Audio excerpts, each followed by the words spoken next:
one of the first steps is to let go of regret. Let go of the I should haves. If only I had.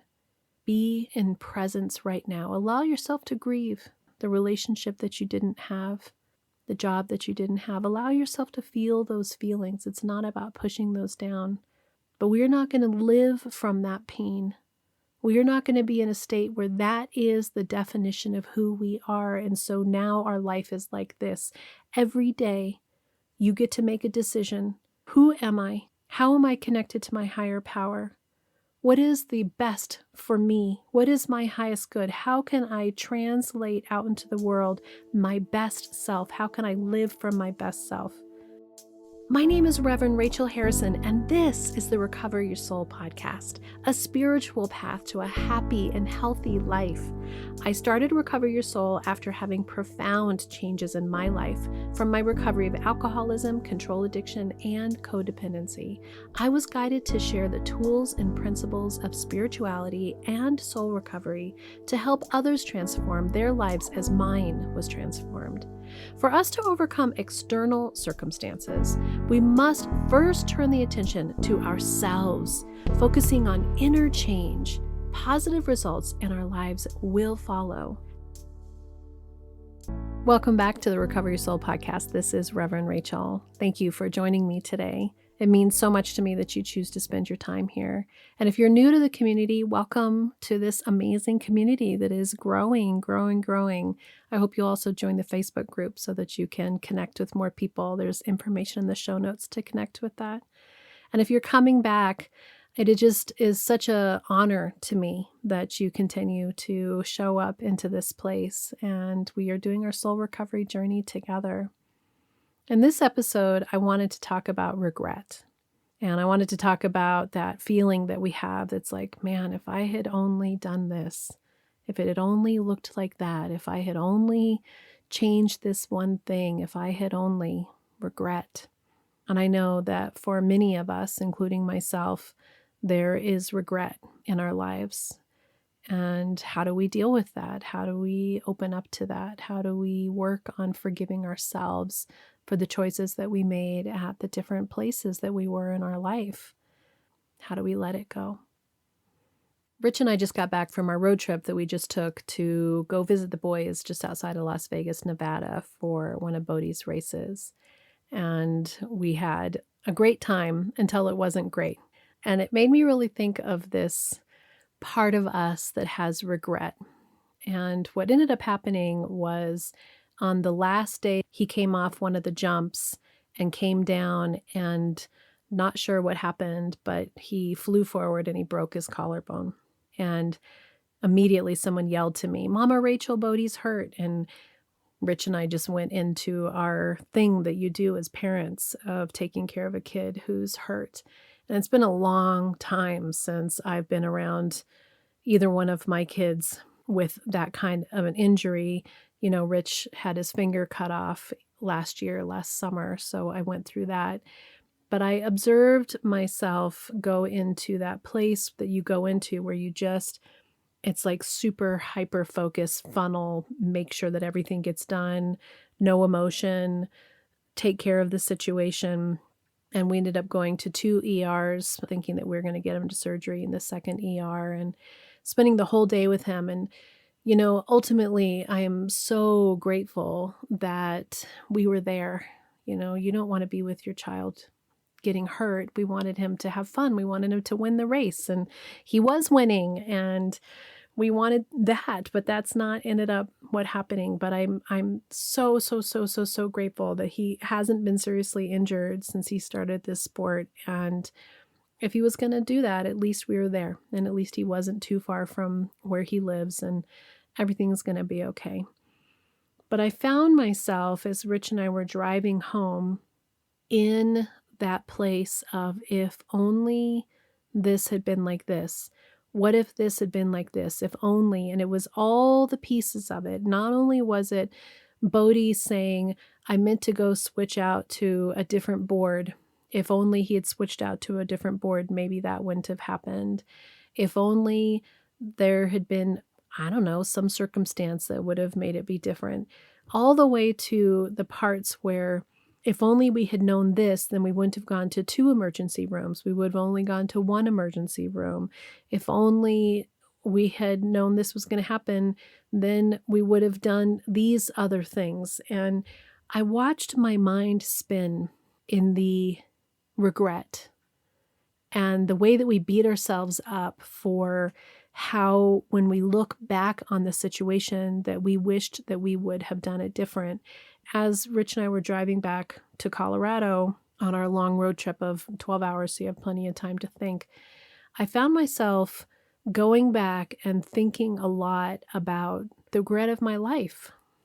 I think my heart was heavy and I was in a place of feeling overwhelmed because we left a child with a broken collarbone who needed to have surgery but had to go home on his own, and just how powerless I felt in all of that, how hard it was to go through that complicated situation and then just kind of drive away, just walk away and know that I couldn't be there in the way that I normally would like to be there, to be of support and help to him. And so it had me in a place where I was easily moved towards the darker sides, to the places where generally I don't go. Really, I don't spend a lot of time thinking about what should have been or having regret. But I found myself in this situation feeling lonely. Rich was in his own place of feeling scared and upset and nervous. And one of the things that I think that we still need to work on together, because there's always work that needs to happen in relationship, is generally one of us is better when the other person is down and it goes back and forth. But when we're both down, we are still figuring out how to be present for the other person in a way that the other person needs. If you've worked with me, what I recognize that when we're in pain is that we tend to go back to younger parts of ourselves, parts that are easily access the pain, because our awakened selves are feeling whole and full. But when we're in pain and we're in suffering because we have an attachment, and I'm attached to wanting my son to be well, we tend to start to move down into those other parts of ourselves that access our pain more easily. And in that emotional space that I was in, and having just left an environment that had, hundreds of people, including my kids, just partying like crazy. And if you listen to the episode last week that I aired from their Christmas episode about talking about their sobriety or lack of it or desire for it, I found myself just really in a place of thinking, it's so interesting that when I was that age, having a good time was my number one thing. I remember that. I wanted to be having a good time like that. It was my number one drive. Figuring out who I was, having this sense of self, being around other people that were having fun. That is how Rich and I connected. It definitely was. And yet it's hard being a sober person to be in an environment where everybody's out there feeling like they're doing that, and I feel like I'm an outsider. At the same time, I'm okay with it. It's these different elements of myself. It's my observer that I'm working on that can be in all those situations and just watch how I feel instead of being wrapped up in how I feel. As a spiritual coach, I can support you on your path to make deep and real changes that will bring you a life of peace, happiness, connection, and abundance. Visit the website recoveryoursoul.net to book coaching sessions, read the blog, listen to some of my original music, and subscribe to receive email updates. I think of Recover Your Soul as a community. Follow us on social media, join the private Facebook group, and even our monthly soul recovery support group on Zoom to support each other and connect. For an extra episode each week, become a Patreon member or subscribe on Apple Podcasts. If these episodes are helping you in any way and you want to donate, you want to really figure out how can I support this community and recover your soul, please look at the show notes below. There is a link to be able to donate monthly, $3, $5, $8, or $10. This cost of a fancy cup of coffee would really help support this community and recover your soul. Together, we can do the work that will recover your soul. But the regret comes from this place of observing how much I love my children and how wonderful it was to see them. And at the same time that it felt like I was ready to go. That we had just had this great time together, and then Bodhi had gotten hurt, and then we dealt with him getting hurt. And then I was ready just to go back into my world, my peaceful world that I've created for myself, my serenity, my ability to take care of myself. And there was a lot of pain behind that because I felt like if I had made different choices, if I had been sober when they were kids, if I had had a different relationship with Rich, would I feel that way? Would my first inclination be that we are better separate than we are to be together all the time? And there was a real sadness in that. My wish, if I could go back and change it, if I could do it different, would be that I had had those young party years, but I hadn't drawn them out for so long and been an active alcoholic in the home with my kids growing up. That my husband and I wouldn't have had all those years where we were at odds with each other, where there was so much anger and frustration in the house. That my son Alex hadn't have had such a hard time with his dad, and that I would have supported him differently, that I would have been able to handle that situation differently. But when I allowed myself to think about it, what I came to was this tenderness to myself, because it's almost the same as the emergency room situations. That as soon as you can step forward and see a broader picture, you are upset with yourself for the choices that you made at that time. And the truth is that we went to the first emergency room because it was the closest one, and Bodhi was in excruciating pain. And we didn't think at that time that the smartest thing would to drive another half an hour with him in pain to a bigger hospital. So I have to be kind to myself with that. I have to allow myself to say, in that situation, that was the right choice to make. And then you make the next choice. And then you learn, and then you grow, and then you have a part of you that is able to decipher and decide for yourself, am I going to learn from this? Am I going to grow from it? Or am I going to beat myself up about it? And so when I look back at my life and I started to notice those places in myself where I had this deep sadness of regret, if only I had done something different, if only I had made different choices.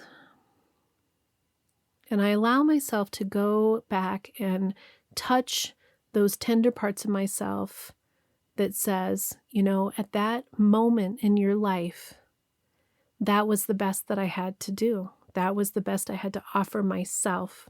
That was the best I had to offer my children. That my pain that I had in those moments where drinking was my only way to bring myself any soothing or have fun or reward or to cover my pain, that's where I was right then. And instead of beating myself up about it and saying, you should have been a different way, you should have made different choices, there's not anything that I can do about that. But what I can say is those situations, those moments, those dark times have allowed me to be in a situation right here, right now, where I am making different choices of how I behave and how I am. And I just went into an entire weekend with my whole family and 100 other people, at least 100 other people, and had a fabulous time and allowed people to be exactly who they were and got along with my husband and loved up on my kids and watched them be exactly who they were and was proud of exactly who they are. That's success. That's success, to allow people to be exactly who they are. Now, that choice that says to me, I've had enough. I've had enough, and now it's time for me to go back to my world. Once I had a little bit of space from that, what I could give myself was, this is my soul recovery where I'm taking care of me. And I have an awareness that the intensity of that lifestyle and all that goes along with it, including injuries, I don't have to be on that world. I don't have to be in that movie. I don't have to ride that bus with them. I get to decide for myself in soul recovery because I've done the work on myself that says, here's what I've learned about my life. Here's the places that I've learned who I am and how I need to be and what is right for me. And that actually means that it's okay that there's limited amounts of us all together, or even limited amounts that I spend with my husband in the way that I spend time with him, limited amounts that I spend with my friends. And that if I allow myself to go back and be caught in regret, that I wish that I had said this to that person in a relationship, a friendship, for example, I wish that I had done this differently. I have regret over situations in my life that how I dealt with money, or how I dealt with jobs, or how I dealt with, oh my gosh, a bazillion things. Then I'm actually living in the past and beating myself up and not learning. I'm not allowing myself to learn the lessons that need to be learned so that I can be in this environment right now, having anticipated for, having had a preference of how I wanted things to go, having learned how to not have expectations that were unrealistic, allowed myself to be flexible, allowed myself to have a fabulous time, allowed myself to take care of myself when I needed to, allowed myself to be present when this big situation happened, allowed myself to cry, allowed myself to feel overwhelmed, allowed myself to be sad, and then allowed myself to realize that every one of those places that I was before in my life, that was the best choice that I had at that moment, even if it wasn't a good choice. That moment, that's all I had. And I can love myself in that moment. I can be kind to myself in that moment. I can love that younger part of myself that was the best I knew. Man, every day I'm learning new things. And I'm so grateful for this spiritual journey because I just feel like I'm continuing to soak up like a sponge, and I giggle at myself at my naivety of something that maybe I learned new, and I think, oh wow, that really explains this that I thought was this way, or opens up my perception so that I say, wow, I was so attached to seeing it this way, and now I see it a whole other way. It's like it's lifting all of that regret. And you can never be too late. If you think that you're in a place in your life where you're like, well, I already walked down this road this far, I got to keep walking it. No, you don't. No, you don't. We get to wake up and start our life fresh every single day.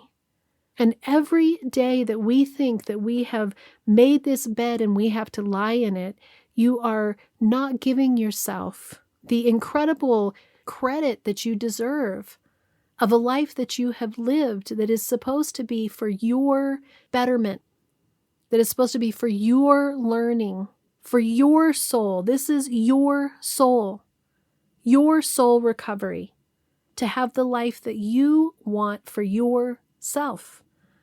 When you lay on your deathbed and you look back on your life, you want to be able to say, I was who I was, whatever that is for you. Loving, kind, generous, adventurous, successful, whatever those things are. And generally, if we really allow ourselves to look at what regret is about, it means that we look back and we so often, if you're really honest, it's about you not making the right choices for you. It's about you not being kind to yourself in those situations, to choose you first. We tend to, us, people as codependents, as untreated Al-Anons, we tend to choose other people first over ourselves. And so if we allow ourselves to turn the page on the regret, to see it from a different perspective, to see that this is an opportunity for you to acknowledge and see what you don't want, to look at places in your life where you could have made a different choice and be kind to it and learn from it, so that as you're growing and as things are moving forward and as your life is expanding, you are becoming more and more in connection with your spiritual self, your higher power, whatever that is for you, and allowing it to guide you and direct you to your best self, to your highest good. And seeing each of those situations as being part of the journey. Every single one of those situations is part of the path. And when I look at this situation with Bodhi's injury, the biggest sort of issue is he doesn't have health insurance. And so it's really about the money. It's really about the fear of money and getting hurt and how much is this going to cost. And just having some perspective outside of it. Do I really not trust the universe will provide? That we needed to go to that first center so that he could get pain management, that he could get some x-rays so that we could know what to do next. And then we went to the next thing because we thought that he was going to need surgery, and that surgeon was meeting us at this other hospital.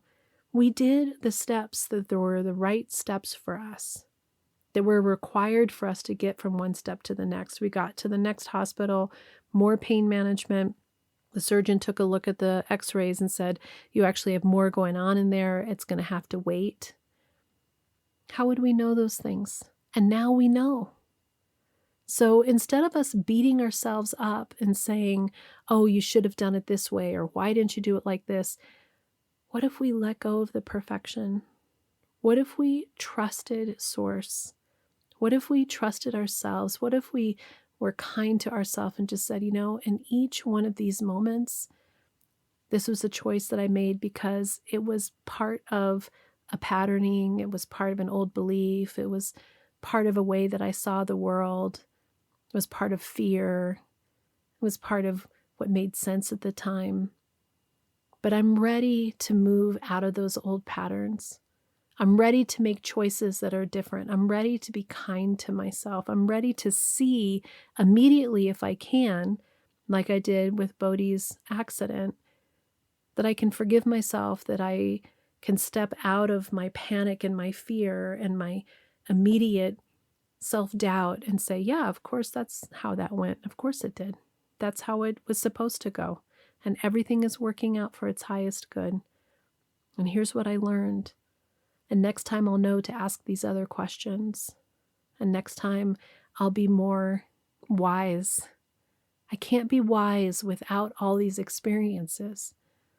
And you can't know what's right for you in your life without knowing what doesn't work for you. So instead of seeing it as regret, offer yourself learning. Offer yourself the opportunity to make different decisions. Get out of the bed that you have been lying in. If that's what you think you have to be lying in, turn off the road that is not working for you. Trust and believe that you are being held and guided by Spirit that wants you to be your best, your healthiest self. This is a spiritual path to a happy and healthy life, which doesn't mean that it's not still complex and difficult. It means that you are happy and healthy in the midst of it. And you can choose that for yourself. One of the first steps is to let go of regret. Let go of the I should haves, if only I had. Be in presence right now. Allow yourself to grieve. Allow yourself to grieve the relationship that you didn't have, the job that you didn't have. Allow yourself to feel those feelings. It's not about pushing those down. But we're not going to live from that pain. We are not going to be in a state where that is the definition of who we are. And so now our life is like this. Every day you get to make a decision. Who am I? How am I connected to my higher power? What is the best for me? What is my highest good? How can I translate out into the world my best self? How can I live from my best self? How can I use regret as a way to learn? And how am I going to make choices today that will let me see my strength, my power, and my fullest self, and not be on my deathbed and say, wow, I knew those 10 years ago that I should have done this, and I was afraid.